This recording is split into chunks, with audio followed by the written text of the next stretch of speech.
सत्यशोधक Shivkranti TV news.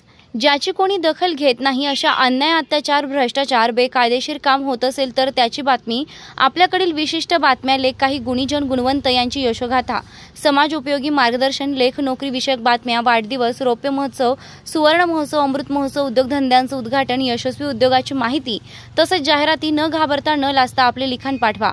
आपल्या बातम्या निर्भीडपणे प्रसिद्ध केल्या जातील। शिवक्रांती टीव्ही न्यूज संपादक सत्यशोधक शंकरराव लिंगे 73 87 37 78 01। उदयात पूरक भूमिका बजावली। ब्राह्मण सावकारांवर किमान काही प्रमाणात आळा बसून कुणब्यांतील श्रीमंत शेतकरी स्वतःचा कर्ज देऊ लागले होते। कालवे सिंचन आणि सहकारी पतपुरवठा या दोन बाबी यापुढील काळात श्रीमंत शेतकऱ्यांच्या उदय आणि त्यांच्या प्रभुत्व प्रस्थापनेत कळीच्या ठरल्या। 1904 ला सहकार विषयक कायदा करून राज्यात सहकाराच्या वाढीला प्रोत्साहन दिलं। त्या अगोदर सत्यशोधक नेते कृष्णराव भालेराव यांनी सहकाराच्या तत्वांचं सूतोवाच केलेलं दिसून येतं।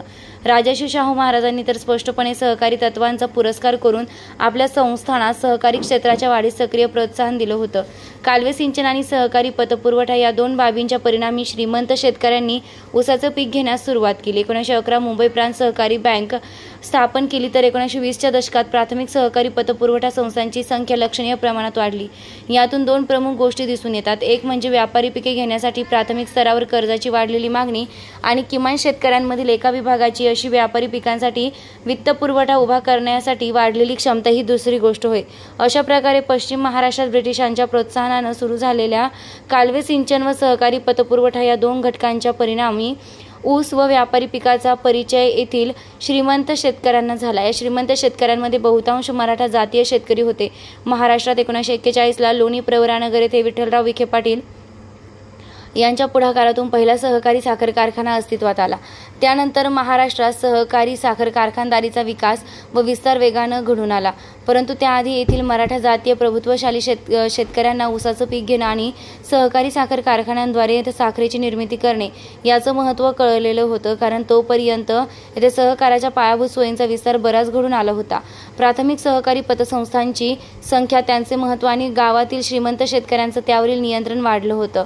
एवढेच नव्हे तर मुंबई प्रांत सहकारी बँकेवरील त्यांच्या प्रभावातही वाढ झाली होती।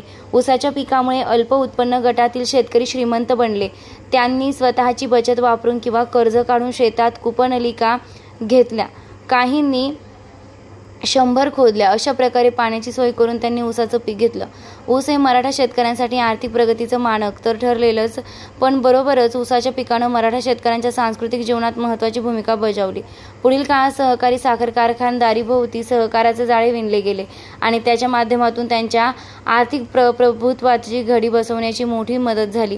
सहकार क्षेत्राबरोबरच मराठ्यांची शिक्षण क्षेत्रावरील पकडही त्यांचे आर्थिक प्रभुत्व प्रस्थापित करण्यात महत्त्वाची ठरली। राज्यातील बहुतांश शिक्षण संस्था मराठा जातीय व्यक्तींच्या ताब्यात आहेत। जवळपास प्रत्येक तालुक्यात मराठ्यांची शालेय महाविद्यालये आहेत। ह्या संस्थांना मिळणारे वित्तीय अनुदान मोठ्या प्रमाणावर साहित्य सहित संबंधांसाठी वापरले जाते। बहुतांश शिक्षण संस्थांमध्ये शिक्षक, चपरासी, प्राध्यापक, कारकून यांच्या नेमणुकीसाठी लाखो रुपये घेतले जातात।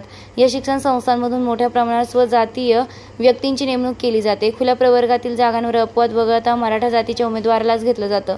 1995च्या आधी तर SC ST प्रवर्गातील राखीव जागा न भरता विविध कारणे दाखवून भरली जात नसत व काही काळानं आपल्या जातीच्या माणसाला त्या जागेवर घेतले जाई, म्हणून लाखो राखीव जागांचा अनुशेष शिल्लक राहिला होता। 1995 नंतर मात्र या परिस्थितीत बराच फरक पडलेला दिसून येतो। मात्र आजही एखादा दुसरा अपवाद वगळता खुल्या प्रवर्गातील जागेवर मागास जातीतील उमेदवार कितीही पात्र असला तरी त्यास घेतले जात नाही। खुल्या प्रवर्गातील जागा म्हणजे जणू खुल्या प्रवर्गातील लोकांना राखीव ठेवल्यासारखी परिस्थिती आहे।